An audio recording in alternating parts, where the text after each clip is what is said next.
Jadi di sini kelompok kami akan membahas tentang proyek Hambalang. Proyek Hambalang itu merupakan suatu mega proyek pembangunan pusat pendidikan pelatihan sekolah olahraga nasional di Bukit Hambalang, Kabupaten Bogor, Jawa Barat. Proyek Hambalang awal mulanya dicetus pada tahun 2003 ketika Menpora masih berbentuk Direktorat Jenderal Olahraga di bawah Departemen Pendidikan dan Kebudayaan. Proyek ini dilatar belakangi untuk kebutuhan pusat pendidikan dan pelatihan olahraga yang lebih berkualitas. Kemudian ada 3 daerah yang dicetuskan untuk menjadi lokasi pembangunan, yaitu ada di Karang, Pawitan, dan Cariyuk. Pembangunan mega proyek tersebut juga telah mendapatkan izin dari Bupati Bogor pada 19 Juli 2004 tentang penetapan lokasi pembangunan gedung pusat pendidikan dan olahraga pelajar nasional. Awal mulanya nama pembangunan ini yaitu Pusat Pelatihan Olahraga Pelajar Tingkat Nasional yang diperuntukkan untuk menjadi tempat pembibitan atlet usia dini dan remaja. Namun dalam perkembangannya pada tahun 2006, proyek tersebut berubah nama dan berubah alih fungsi. Namanya itu berubah menjadi P3SON atau Pusat Pendidikan Pelatihan dan Sekolah Olahraga Nasional, dan fungsinya beralih menjadi pusat pelatihan bagi atlet-atlet elit yang akan berlaga di pentas nasional. Dengan adanya perubahan nama sekaligus fungsi proyek, perubahan itu menjadikan angka proyek itu menjelit. Yang awalnya anggarannya hanya diajukan sebesar 125 M dan berubah menjadi 2,5 triliun. Di tahun 2004 itu tuh udah dibangun kayak masjid, asrama, lapangan sepak bola, dan pagar. Namun di sisi lain dari pembangunan ini, ternyata pengurusan sertifikat tanah di Badan Pertahanan Nasional itu belum selesai. Terus setelah berselang 1 tahun, perusahaan konsultan yang akan mengerjakan proyek Hambalang tersebut mendatangkan penelitian geologi, dan kemudian diketahui ternyata ada struktur tanah Hambalang yang rapuh. Namun mega proyek tersebut berujung penghentian karena adanya penangkapan sejumlah elit Partai Demokrat, diantaranya adalah mantan Ketua Umum Partai Demokrat yaitu Anas Urbaningrum yang terbukti menerima gratifikasi sebesar 2,5 miliar dari PT Adikarya. Kemudian kita bahas tentang permasalahan proyek Hambalang itu aja. Yang pertama tadi dibilang kalau pengurusan sertifikat tanah belum selesai. Lalu sempat juga terjadi longsor di daerah Hambalang yang menimpa sebagian bangunan proyek pada tahun 2011. Kemudian menemukan struktur tanah proyek Hambalang rapuh. Kemudian pada tahun 2012, Badan Pemeriksa Keuangan menemukan penyimpangan dan penyalahgunaan kewenangan. Lalu setahun kemudian, Komisi Pemberantas Korupsi atau KPK menetapkan vonis untuk Menpora Andi Malarangeng. Kemudian Sekretaris Kemenpora Wafid Muharram, Ketua Umum Partai Demokrat Anas Urbaningrum, dan beberapa pihak lainnya. BPK menyebutkan total kerugian negara di proyek Hambalang mencapai 706 miliar yang didapat dari hasil audit investigasi pada tahun 2012 hingga 2013. Oke, selanjutnya yaitu proses hukuman kepada koruptor. Nah, keterlibatan Anas dalam kasus korupsi mega proyek Hambalang pertama kali diungkap oleh Nazarudin yang kala itu menjabat sebagai bendahara Partai Demokrat. Februari 2013, Anas ditetapkan sebagai tersangka kasus dugaan korupsi proyek pembangunan pusat pendidikan, pelatihan, dan sekolah olahraga nasional atau P3OSN Hambalang. Anas diduga menerima pemberian hadiah terkait proyek Hambalang saat dia masih menjadi anggota DPR. Selain proyek Hambalang, Anas juga disebut menerima hadiah yang menyangkut sejumlah proyek lainnya. Meski ditetapkan sebagai tersangka pada Februari 2013, namun Anas baru ditahan pada Januari 2014. Sebulan setelah Anas ditahan, dia menyatakan mundur dari Ketua Umum sekaligus kader Demokrat.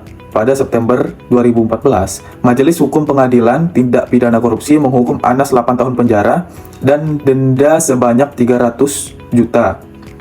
Subsidi 3 bulan kurungan.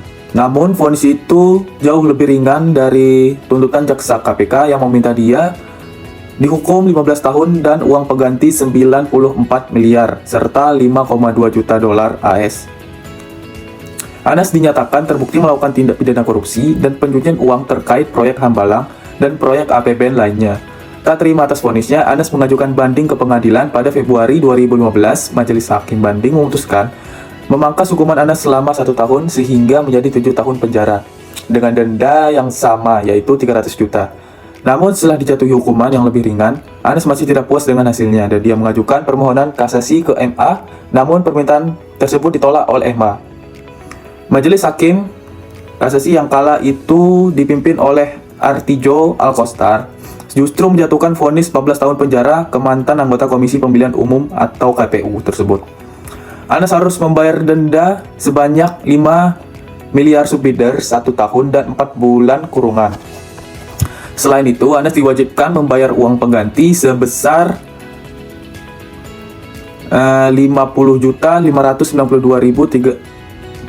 57 miliar 592.330.580 rupiah kepada negara. Setelah 5 tahun berselang, MA mengabulkan permohonan peninjauan kembali yang diajukan Anas pada September 2020. Majelis Hakim PM menyunat hukuman Anas selama 6 tahun. Dengan demikian, hukuman Anas berkurang drastis dari pidana penjara 14 tahun menjadi 8 tahun saja. Namun Anas tetap dihukum membayar uang pengganti sebesar 57,9 miliar dan 5.261.70 dolar AS. Selain itu, Majelis Hakim menjatuhkan hukuman tambahan berupa pencabutan hak untuk dipilih dalam jabatan publik selama 5 tahun dan terhitung setelah Anas menyelesaikan pidana pokok 11 April 2023. Anas keluar dari lapas Sukamiskin, Bandung. Ia menjalani program cuti jelang bebas selama 3 bulan ke depan, sehingga Juli mendatang Anas wajib lapor ke Badan Permasyarakatan sebelum bebas murni.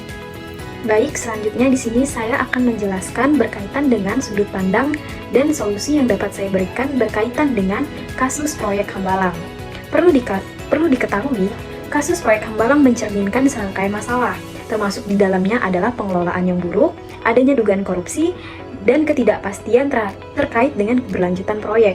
Nah, sudut pandang terhadap kasus ini juga bervariasi, mulai dari kebutuhan untuk menyelidiki dan menindaklanjuti terkait dengan penyalahgunaan keuangan publik, hingga pertimbangan terhadap manfaat apa yang didapatkan apabila proyek ini dilanjutkan, terutama untuk konteks pengembangan olahraga nasional. Dari sudut pandang yang sudah saya sampaikan, saya menyimpulkan dan dapat memberikan 5 solusi terkait dengan permasalahan kasus proyek Hambalang. Yang pertama ada penyelidikan dan penegakan hukum. Dalam hal ini perlu menyelidiki kasus korupsi dan kecurangan dalam proyek Hambalang, serta menghukum mereka yang melakukan bersalah. Yang kedua ada perbaikan tata kelola. Dengan memperbaiki tata kelola, harus memperbaiki cara proyek untuk dikelola untuk mencegah kejadian serupa yang nantinya akan terjadi di masa yang akan datang dengan menjadi lebih transparan dan penuh tanggung jawab. Yang ketiga adalah evaluasi proyek. Hal ini merupakan hal yang penting. Kenapa? Penting dilakukannya evaluasi supaya kita mengetahui, terutama dalam kasus proyek Hambalang ini, apakah proyek Hambalang masih layak atau tidak dilanjuti, dan keputusan ini juga harus menjadi hasil evaluasi untuk nantinya apakah proyek ini bisa dilanjutkan atau tidak. Makanya menurut saya, dengan melakukan evaluasi proyek ini adalah poin utama dan penting untuk dilakukan. Yang keempat adalah melibatkan masyarakat. Nah, dengan berdiskusi terhadap kasus dan permasalahan proyek Hambalang, tentu melibatkan masyarakat. Dari berdiskusi dengan masyarakat dan pihak yang terkait untuk mendapatkan masukan dan pendapat mereka tentang apa yang sebaiknya dilakukan dengan proyek Hambalang ini. Yang kelima adalah alternatif penggunaan lahan. Nah, apabila proyek Hambalang ini tidak dapat dilanjutkan atau tidak memungkinkan untuk dilanjutkan karena sudah ada lahannya, alangkah lebih baiknya penggunaan lahan untuk kegiatan yang lebih bermanfaat, misalnya seperti sekolah dan fasilitas olahraga yang lebih kecil. Sekian atas penyampaian saya, atas penjelasan yang dapat saya berikan yang berkaitan dengan solusi dan sudut pandang terhadap kasus proyek Hambalang. Saya mohon maaf jika ada kesalahan kata. Atas perhatiannya saya ucapkan terima kasih.